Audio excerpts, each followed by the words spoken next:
for another episode of Fighting for Overtime. And this week we talk about the impact of daddy ball in youth sports. We're going to go dive deep into my own personal history, as well as have some sound bites for you, some clips, some interesting information on the pros and cons of daddy ball and why it affected me personally. To be honest with you, somebody who's always coached their kids. And I think that is something that we need to look into, because the landscape of youth sports continues to change. And as it changes, problems arise, and that's why we're here to talk about them. Again, I'm your host, Coach Tony. This is Fighting for Overtime. This is episode 3. If you haven't followed on Instagram yet, at Fighting for Overtime, that would be wonderful. If you've given a rating or subscribe, that would even be greater. It would help me immensely as we continue to build this community. Because remember, I always say, it may have happened to you. If you want to speak up, speak up. This is a no judgment zone.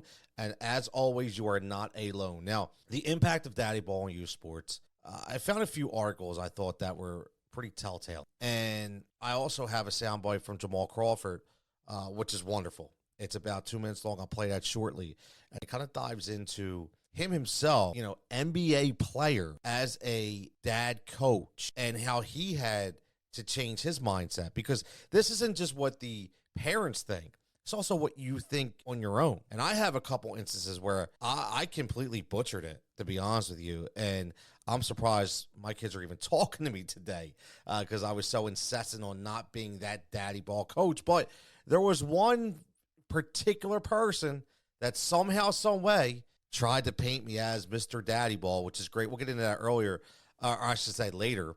Because I think it's pretty interesting. And people that are from the area who know me and know my circle probably know who I'm talking about. But she's famous for taking pictures and being everybody's friend. Well, she wasn't my friend, and I'll be glad to talk about it a little later. So the impact of daddy ball, the term daddy ball, go right into it, refers obviously to a situation where a parent, often the father, is a coach of a youth sports team. And honestly, when people think he favors his own child with more playing time, different positions, different roles on the team at the expense of the other talented or more deserving player. But the question I have, like I always do on this program, is looking at the positive and the negatives. I mean, why does it always have to be a negative? Because I think there's some very big positive factors when it comes to parent coaches as well.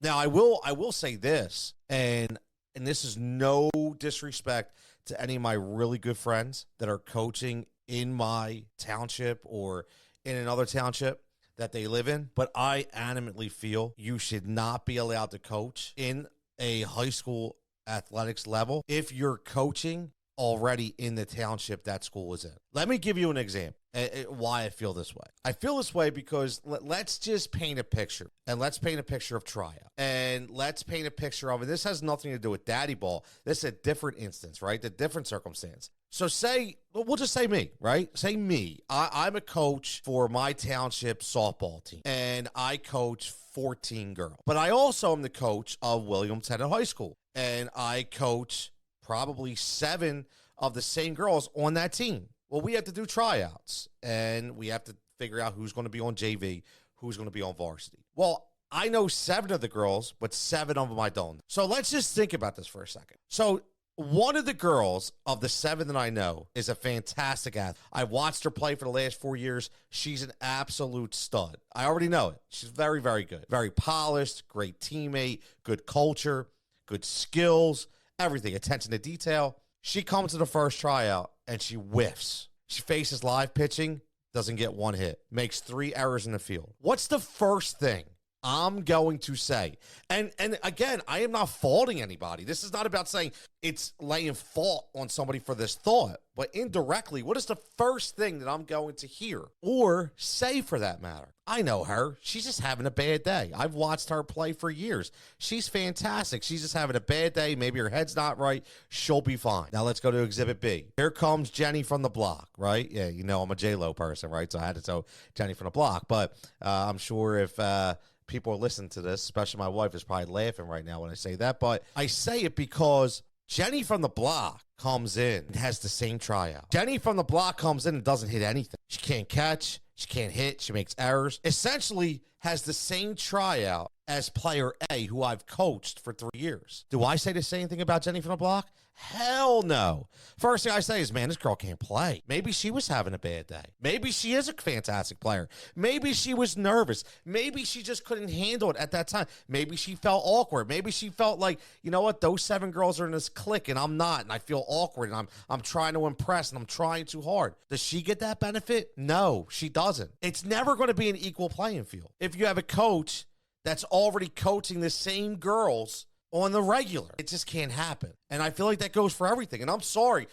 And guess what? Some of my friends, some of my highly respected friends are unbelievable coaches, and I hold them extremely high stature. But I do feel that indirectly, they are going to come into that point in that situation at one time, and they're not going to be able to think differently. It's just the way the mind works. And that's why I feel the way I feel about coaches that should not be allowed to coach for a high school team that already coached in their township, because I just don't think everybody gets a fair shake. That's my opinion, Coach Tony's opinion, and my opinion only. And that brings me to the daddy ball thing, because the same kind of thing essentially happens, but it's different, because now we're only talking about one team instead of 2 teams. And I do think it has benefits. It really does. So let's talk about this. Let's think about some pros of daddy ball. Increased participation. Big benefit. Because, again, how many programs are dying for volunteers? You're in a league right now where predominantly paid coaches exist. You're paying $4,000 to $5,000 for some of these programs, so you can hire somebody from Brazil or some other soccer country, some Olympic guy to come in and he's going to coach your kids and make them the best. Yeah, whatever. I look at it as this is a pro because, again, daddy ball is the word, but one of the benefits of it is, having these coaches exist, sacrificing their time and their resources and their energy, again, because they buy in. They buy in. They ensure that children get that opportunity to play and participate in sports. They're not in for a paycheck. They're not in it to say, I need to win because if I don't win, I don't get paid. Completely different. How about being familiar? How about the comfort level that exists for some children having a parent as a coach? It provides them with that added layer of comfort, right? That can boost their confidence, making them more enthusiastic, making them more energetic, making them want to participate even more. And honestly, commitment to the team has got to be a pro too, because parent coaches, just by the sake of their own child's involvement, will show a deeper commitment to the team, their continuity, their success. They're going to buy it because they want this to they know this is their child's team. They know this is their opportunity to exist on a team sport, and they want it bad, and they want to make sure it happens. Now let's go to some bias and favoritism. Probably most times than not, these are 2 of the biggest cons of daddy ball, right? It can demoralize other players. It leads to resentment, decreased effort, sometimes even quitting the sport altogether. And that's something because of it, because you just feel out of the limelight. You feel like no matter what you do, it's not good enough, right? How about stunning player development? I mean, let's think about it. When players are given preferential treatment or playing time, it doesn't give opportunities to the other kids to develop. Help them develop their skills in actual game situations.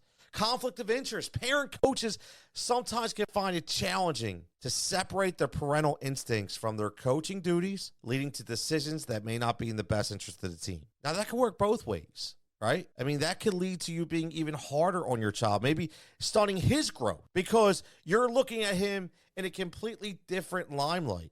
Maybe you're taking the fun out of everything for him because you're trying so hard not to be that daddy ball kind of figure. It happens. Trust me. I've been there. How about disagreements about playing time, positioning, strategy can be more personal and heated when the coach is also a parent, right? When you start hearing the criticism from the other players, from the other parents, from the other team, so to speak. But, when it's your son, when it's your daughter, sometimes it's different. And some people just don't know how to act.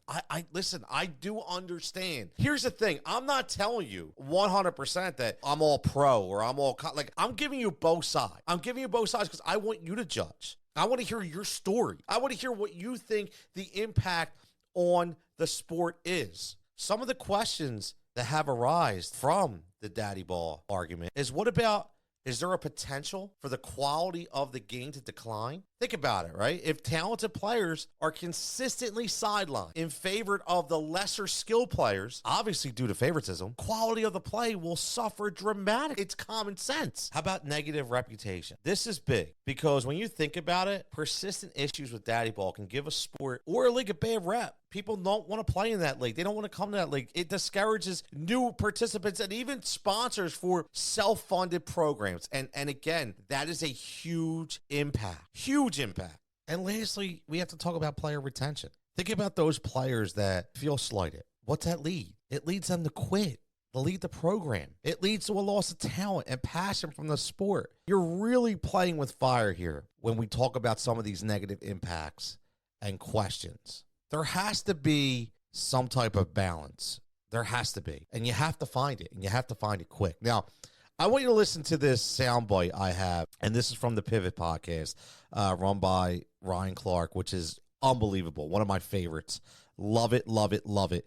Had the great Jamaal Crawford on. You see him on a basketball court now as an analyst. And he talks about, it's only 2 minutes, so make sure you listen to the whole thing because I want you to get the context of it. I'm going to come back and tell you one of my stories as well when it comes to what he dealt with. And then he also talks about the impacts of the parents. And I think it's a very interesting point that he makes on what could be ruining the sport as we go further. You recently posted about parenting. You're dual now, right? Yes. You're the parent of a player, and you're also the coach of a player. How have you handled that and been able to navigate those players, those parental relationships, and just be a father to your son while you're out there? It was so this is year 3 coaching him. And it was so hard the first year and a half because I was treating him like my son rather than just a player. And I was harder on him than anybody else. And I didn't want to be the parent, oh, he's daddy balling. You know, we get that all the time. He's daddy balling. He's doing it because of son. So I went the other way. I'm like, you'll never be able to say that. I'm going to be hard on him. He's going to be the first one to come out. He's going to be the only one I yell at. He's going to be the one that, what I'm really thinking about all y'all at times, he's going to get it because he's my son. I know he can handle it. But then one of my friends, a couple of my friends, shout out to Dave King and Good, they were like, you're actually not coaching him. You're yelling at him. And I had to check myself. I'm like, you're right. Why am I doing that? Because they're saying that they're going to say what they want anyway, as we all know. So as long as I know I'm doing right by all these kids, then I'm at peace, so I can move forward. So now I'm actually coaching him. Mm-hmm. It's been a better experience for him, I'm sure, and me as well. One thing I can honestly say when I was just a parent is I trusted who was coaching my son. You could send the whole half. I don't have a problem with it because I trust you, right? There could be a bigger picture. You could see something totally different. And the parents have kind of ruined the sport because now kids hating on another kid based off what the parents say on the car right there. Yep. A kid's, you know, why am I not getting this attention? Why am I not? All that because with the parents, it starts at the home. And so now the parents are kind of messing up that dynamic. So now when we recruit kids, or I don't really recruit, when we choose to take a kid, we're choosing if that parent's going to fit in with what we see. Because we're teaching them, we're coaching them not where they are, but where they'll be and what we know is best for them. So you have to be able to fit in. Again, that's from the Pivot podcast with Ryan Clark. That is Jamaal Crawford. And that's a very powerful clip. It says so many things. It means a lot to me. And I'll tell you why. Number one, we're going to have a whole episode on why I feel parents are ruining the sports. And he alludes to that right there because you know as well as I do. You get it, right? You get it. You know what he's talking about. You know what happens. I can name 3 kids on my team whose parents do it right now. I already know it. I've never seen it, but I know it. I hear it. I hear it in my head. I already know what's going on. And you're not helping your child by telling them it's everybody else's fault. You label them as uncoachable and unpickable when we're talking about, you just heard him about recruiting because he's looking at that parent and saying, I want nothing to do with that parent.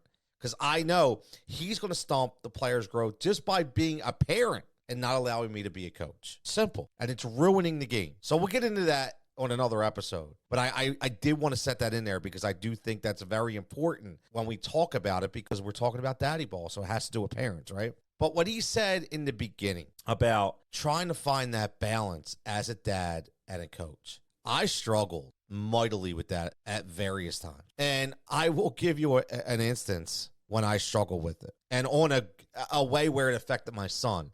I've never struggled with being daddy ball. Because you will ask anybody who has ever played for me, except one person that we're going to talk about soon, that'll say, oh, no, No, Tony doesn't play daddy ball. He's harder on his kids than anybody. They all knew that. It was obvious. It was apparent. Like, there was no secret. You saw it play out on the field. And I'll give you an instance. In soccer, my poor son AJ, on his birthday, I'll never forget it. He's my backup goalie. And we're talking about he was 10 years old. It was literally U11. He was 10 years old. And we're at a tournament, indoor tournament in the winter over at CB East. And my goalie gets injured. So I have to put AJ in. No warm up, no prep, no nothing, right? So my man was not very good that day. Rightfully so, right? I get it. First of all, I'm in the moment, okay? Well, I was berating him to no end, to the point where, parents were like thinking they were going to have to take him home. Like, I literally pulled him out of net, like not grabbed him like that, but I mean like yanking him in theory. But I literally was basically like, get out. Like, go sit on the back. I'd rather put somebody else in there. You're not doing a job. I mean, at that time, I wasn't thinking of how emotionally I was harming him at that time, but I was so insistent that I wanted, again, it sounds weird, but I wanted him to do so well. I knew that he could, but then when he was really bad, I became, instead of a coach and trying to help him through it, I became that dad who was incensed on his player being so great, which is not who I am. And I learned from that. And it was a moment. I am not perfect by any means. I will give you all the skeletons I have in my closet.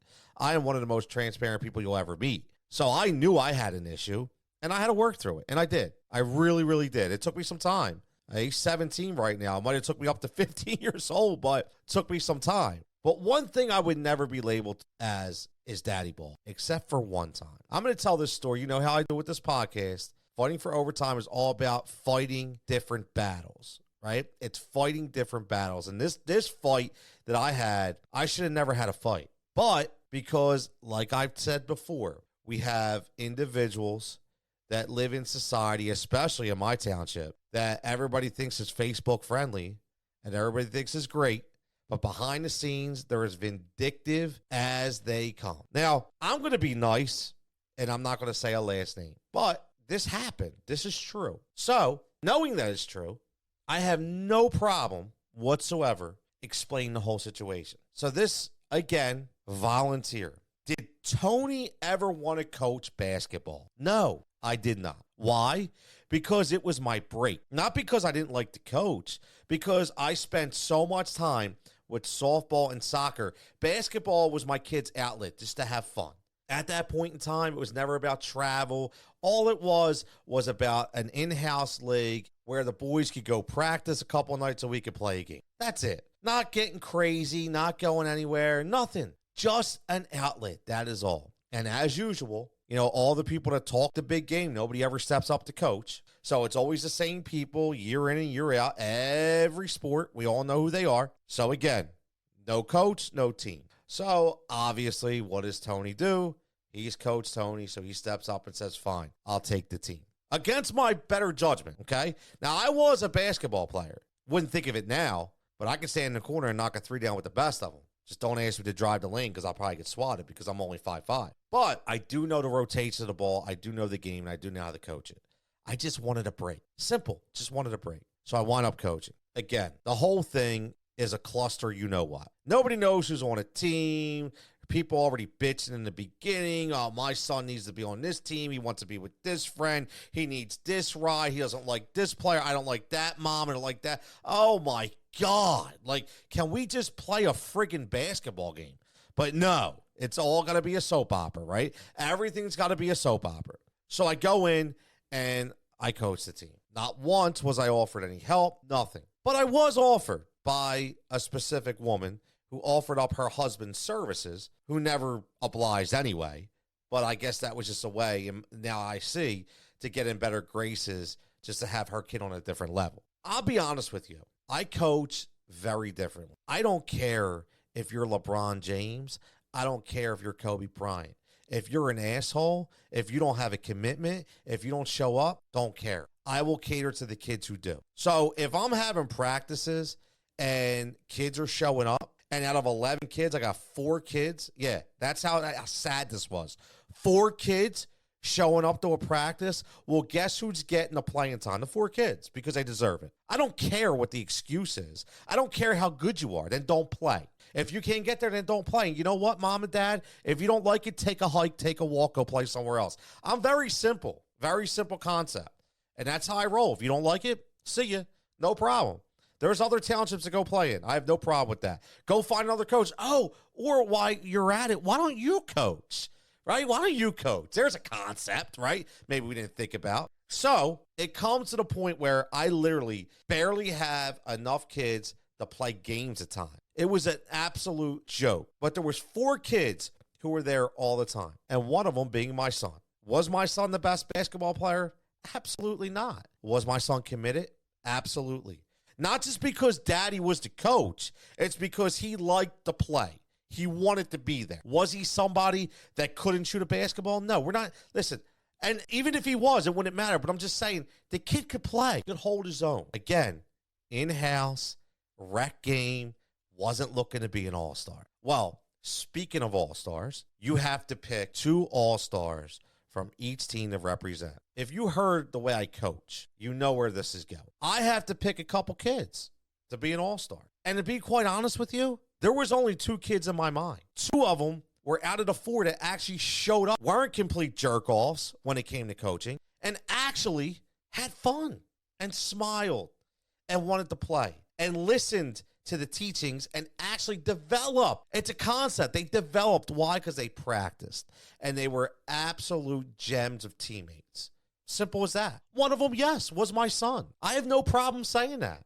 Listen, just because, like I told you, I'm a daddy coach doesn't mean I play daddy ball. You're allowed to elevate your own child if they deserve it. Well, here's the funny part. My good friend Patty, who likes to take a lot of pictures in the park, by the way, I'll leave it at that. So I get an interesting phone call from somebody who will remain nameless, who asked me if I have a minute to talk. I said, sure, absolutely. Come to find out that Picture Patty decides to write a long letter to Southampton basketball about how me, of all people, is playing daddy ball and how I'm unequipped to be a head coach, how my son is completely inferior as a player, how my son should not even be on a basketball court, and instead, her son, who's barely ever there, because he is a superior athlete, deserves to be an all-star. And I'm playing daddy ball, and that's the only reason why I picked my son. I'm going to tell you what, it takes me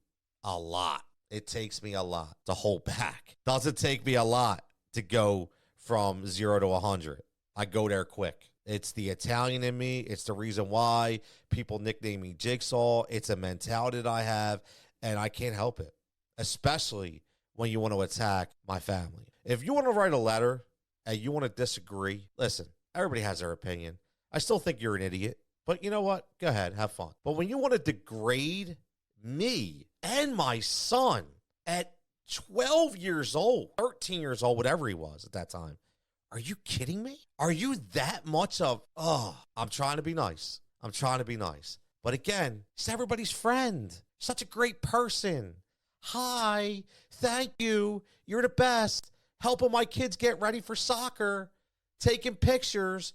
But no, that same person is actually trying to tear my son's confidence down and tearing me down as a person, all because she had to have her kid as number 1. It's a joke. It's an absolute joke. And that's daddy ball at its best. But it's daddy ball when it's wrongly perceived as daddy ball. It's daddy ball coming from a person who is as uneducated in the sport as any. And it goes back to what Jamaal Crawford said about the parents being the problem. And as me being a Final Boss Rock fan, I guarantee that she is one of those parents. It's simple. That letter was written with purpose. It wasn't written because she had a problem. It was written to tear somebody down. How dare her? And this is the first time I'm opening up about it because now I got no skin in the game anymore. I got no skin in the game. I'm on my last year of coaching, and you know what? Now it's time to tell the stories. Now it's time to let it all out of the bag. Now it's time for the people to stop hiding behind a computer. Now it's time for people to stop hiding behind an email address. Now, listen, you got something to say, you need to say it because I'm not being Mr. Nice Guy anymore. Now I can actually stick up the way I want to stick up for my children. Because at that time, what this person failed to realize is my son was already having his confidence destroyed in school sports because of the asshole athletics when it comes to Klinger Middle School and William Tennant High School. So I was already working him up back from the basement, and now she had the audacity to try to tear him down once again. What does she think, that I was not going to find out? Did she think that I was not going to know? Did she think she keeps smiling around the township that everybody thinks she's this great person? I'm sorry, I don't think she is. I don't. Because when you attack me and you attack my family, I got a problem. And here's what I will say. Here's the funny part. It's so funny that I say this all the time, and we're going to end this very shortly because I'm already getting over the top right now because it's fuming back the emotions of that time. And that's what's going to happen with these episodes. I'm telling you right now, because it's going to bring me back in time. It is. And if anybody has ever told stories like this, they know, whether it's from, whether you cry, whether you get heated, whether you laugh, it doesn't matter. All kinds of emotions are come out because obviously you hear how passionate I am. I can't make things like this up. But the funny thing is, I'm actually that one person that even if I didn't like an individual, I would never hold it against their kid. I remember a specific instance where somebody decided that they were better and they wanted to leave and they wanted to take their kid away from one of my soccer teams. And, it happens, whatever. But he turned out to be a very vindictive person as well. But the funny thing is, I never held it against the kid. Listen, because your dad's an asshole, it's not your fault, right? It's not your fault. It's not your fault your dad's an asshole. You can't help it, right? So if you're going to come watch my soccer game, I'm going to bring you in, man. I'm going to talk to you, see how you're doing, man, because I miss you. I was your coach. Again, it's not my fault or your fault. Your dad's an asshole. So that's the way I roll. That's how I roll when it comes to coaching. That's how I feel when it comes to all this. And it's the only way I know how to respond. But bringing it back to the beginning of Daddy Ball, just remember, there are positives and negatives for the subject. How many times have you gone to a program that was in desperate need of a coach? How many times did you go to a program and you looked at a coach and be like, what is this guy even doing out there? You know what? He's probably a volunteer. Maybe you should get your butt up off the bleachers and go help because you know so much. But nah, it's easier to hide behind a computer, a phone, or a hat and sit there and spew negativity all over the place instead of trying to make something better. So remember that as the positive side of Daddy Ball.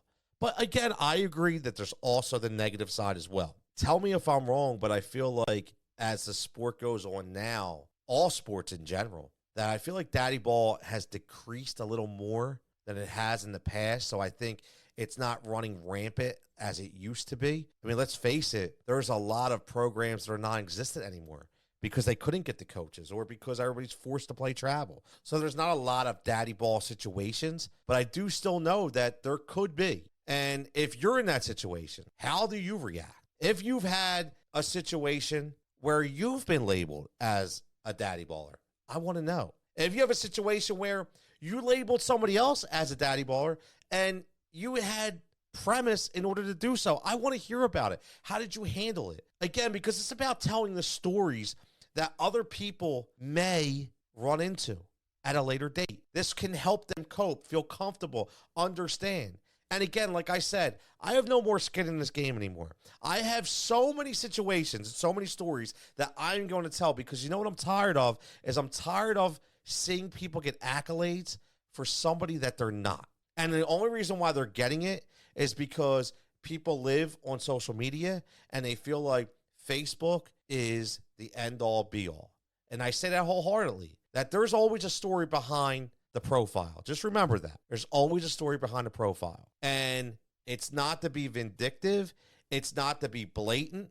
It's just to tell my raw emotions and my stories and then make people understand that if you encounter these individuals, you may have not encountered the same issue, but just be prepared that it could happen to you as well. So again, fighting for overtime.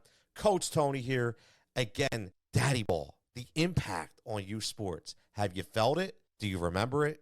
Do you witness it? Have you witnessed it? I want to know. Again, make sure you like, make sure you subscribe, make sure you give us a rating. And anywhere you get your podcast, it's very simple to just hit follow, give it a quick rating, maybe hit a 5-star.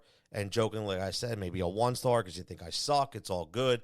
Not a problem because I know I'm better. But anyway, as always, thank you for the support. Fighting for Overtime. Stay tuned for the next episode where it could get very, very dicey.